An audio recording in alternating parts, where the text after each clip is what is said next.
Today I want to educate you about SWIFTCLAW breeding. For those that don't know, a SWIFTCLAW is a cat-like mount that you can ride. You have to have the SWIFTCLAW babies, the cubs. They will grow into adults, and then you can saddle them and then ride them around. Is it profitable? Will it make you rich? Should you have kennels on your personal islands growing SWIFTCLAWs? I'm going to teach you right now and share with you all of the numbers. Let's get right into it. Now I'm about to hit you with a lot of data, so you can pause it or just listen to me because I'm going to explain everything, okay? SWIFTCLAWs take 3 days to raise, and they require an average of 93 meat to grow during those 3 days. Let me demonstrate what that looks like, okay? So I have a bunch of meat in my inventory. I've got chicken, goat, goose, mutton, pork, and beef. And let me tell you right now, the 3 cheapest ones are chicken, pork, and beef. Right now, as of September 4th, beef is the best value for your buck. Ignore the estimated market value. Cow is by far the cheapest of the meats. So when you have a SWIFTCLAW cub in your kennel, it's hungry, okay? And so what you do is you shift left click, or you can drag and drop the meat over to the growth, and that's going to feed it. So I have 93 raw beef, which is the maximum amount you would ever need to fully feed this for 3 days. I'm going to shift left click it.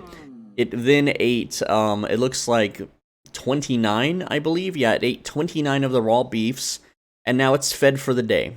Because I don't have premium, it's technically fed for 2 days. If you don't have premium active, the growth cycle is twice as long. Okay, so technically, if I had premium, it would be fed for the next 24 hours. All right, and then when it's fed, you can nurture it, which costs focus. Now, if you have maximum spec, it only costs 125 focus to nurture, and you nurture it once a day. Now, without premium, you nurture it once every 2 days, but that you would never ever do this without premium. Let me just tell you right now, okay? We're gonna go ahead and nurture, and every time you nurture it, it gives a 10% chance for it to have a baby. And why would you want your SWIFTCLAW to have a baby? So that you don't have to go buy another one, okay? Because these little SWIFTCLAW cubs are worth almost 80,000 silver. All right, 80,000 silver. You want to make some of that silver back. If they don't have a baby, you technically lose a little bit of money in the grand scheme of things, but it's not that much. All right. So let's look at the data on this, okay? All right. So you spend 375 focus for in total 30% chance to have a baby. You buy the cub for 80k. When they grow up to an adult, not the mount, but just a regular grown adult. You can see one here in this cage. He's fully grown. He's ready to be picked up. He's a tame SWIFTCLAW. You pick him up. You take him. Yoink. He goes in your inventory. He is worth about 98,000 silver. Okay. Now you do have to pay for the meat, which is going to cost you about 28,000 silver to feed this guy, right? So just from growing it from a baby to an adult, you only make 18k, but you're paying 28k in meat costs, so you're losing. Okay. But if you want to saddle it so that you can actually ride it around, a SWIFTCLAW is a mount and it needs a saddle. Well, you need 20 leathers, 20 cured leathers, that's the tier 5 leather, to ride it, and that's going to cost you 22,000. And once the SWIFTCLAW is fully made and saddled, you're ready to sell it on the market, and it will sell for 129,000. Now, if we take all of the cost to make the SWIFTCLAW, we paid 130,000, which is pretty damn good. We're only losing 1,000 silver, okay? Now, if the SWIFTCLAW has a baby, then it only cost us 50,000 because of the cost of the baby. In average, your profit after 3 days, well, not your potential profit if it has a baby is 79,000 silver, okay? And your average profit based on the percent chance for it to have a baby is only 23,000, which doesn't sound bad, but you got to remember it takes 3 days to grow. So your average profit per day on a SWIFTCLAW is 7,900. Now, if you've watched my previous videos, you'll note that this number is higher than herbs. It's higher than all means of produce, all crops. So if it's better than crops and herbs, does that mean it's the best thing to grow on your island? And the answer is no. And let me tell you why, okay? Let me show you why. You see, a kennel only has 4 squares, okay? If we round this up to 8,000 each, that's 8, 16, 24, 32. This is 32,000 silver made every you know, average every day, 32,000 silver average a day. Whereas if you watch my previous videos on herb farming and crop farming, those average with focus spent 5,000 per square. So we have 15, 30, and 45,000 if we utilize 9 squares, because a kennel is only 4 squares, but an herb garden is 9 squares, and herbs are 5,000 on average per square. You make more money selling herbs than you do growing SWIFTCLAWS. The reason why you would want to do SWIFTCLAWS is, well, here's the truth of the matter, okay? When the game came out, everyone decided, they did the math, they ran the numbers, and everyone figured out that animal breeding was the way to go. So they all went into animal breeding. They didn't grow as much crops because crops weren't really popular or crazy at the time, you know, it was whatever. Animal breeding was the big meme, so everyone did it. And now that the market is massively oversaturated, okay, bots constantly skinning, constantly getting SWIFTCLAW cubs to lower the price down, and the SWIFTCLAW cub market, the SWIFTCLAW market in general, just recently recovered. Like, if you go back a year ago, it was in the dumps. Like, SWIFTCLAWs were half as much as they are today, okay? Half as much. So the market was really volatile. Some of the big guys quit the game. They quit farming, you know, their SWIFTCLAWs. It's a very rough and niche market.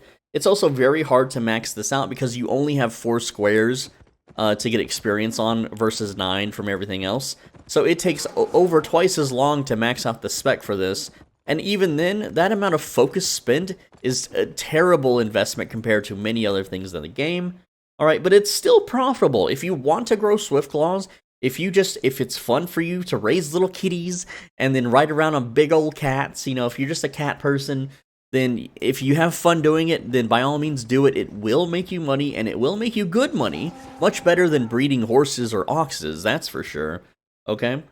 Now, the sales volume of these cats per city is about 900 to 1,100, and that's just for normal quality cats. Okay, if you factor in all the qualities being good, you know, masterpiece, excellent, outstanding, there's about 1,700 cats, SWIFTCLAWs, that is, fully grown SWIFTCLAWs saddled, being sold per day, okay, per town. It's pretty good, okay? The sales volume for mounts, I mean, it's not as good as herbs or potions or anything like that, because herbs are sold in the tens of hundreds of thousands, food, same thing, right? Go watch my other videos if you want the data on that. Anyway, so the nutrition cost to saddle a SWIFTCLAW is 72. Now, I want to make this really quick. I don't have all the data for saddling on this video because I did that when I made the horse breeding video, so please go check out my horse breeding video. It was maybe a few days ago from this upload. If you're watching much further into the future, go to my channel, click the search button, and type horse farming, or horse breeding, or just horse, and it'll show up for you. Then go watch that. Just skip to the part where I talk about saddling, how much it costs to build a saddling station, why you should use your own saddling station and not the ones in town unless the prices drop. As of this recording, there's only one saddler that is not overcharging people, and that is in Fort Sterling, okay? And even then, it's still not worth the cost. You should never use focus when using a saddler.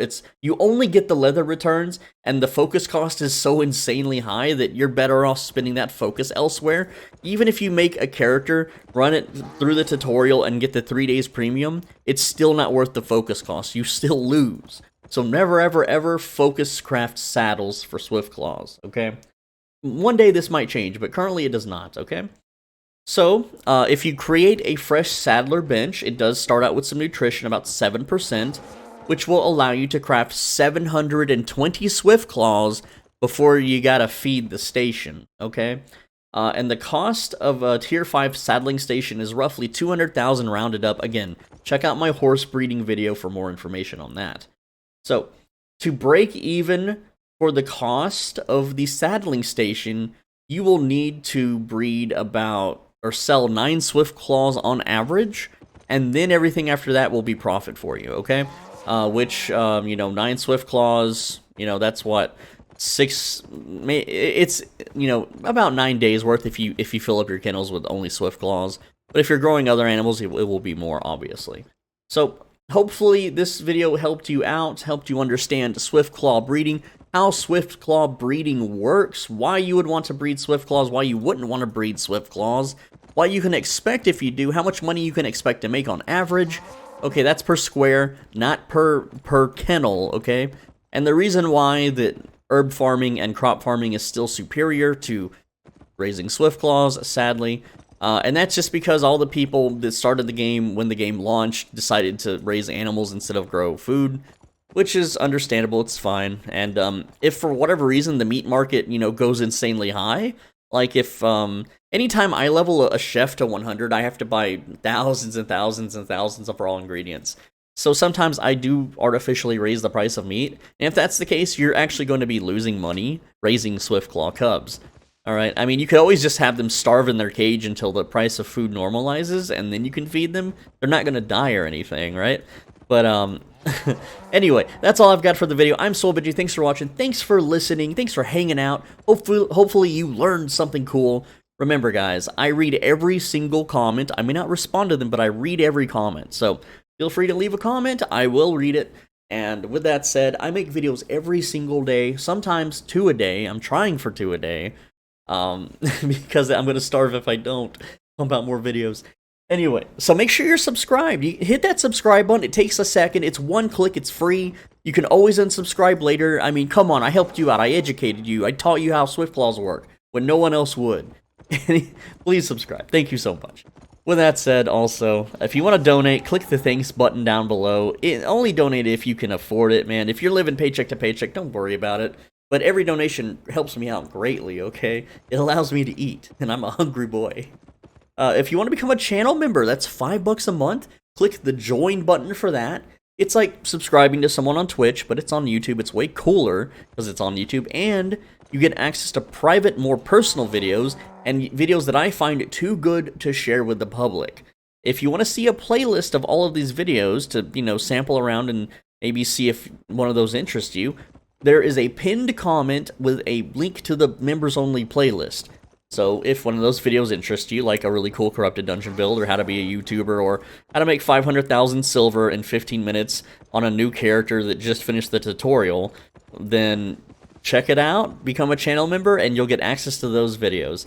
With that said, thank you so much once again. I will see you tomorrow. Make sure you're subscribed so you don't miss the video. Take care.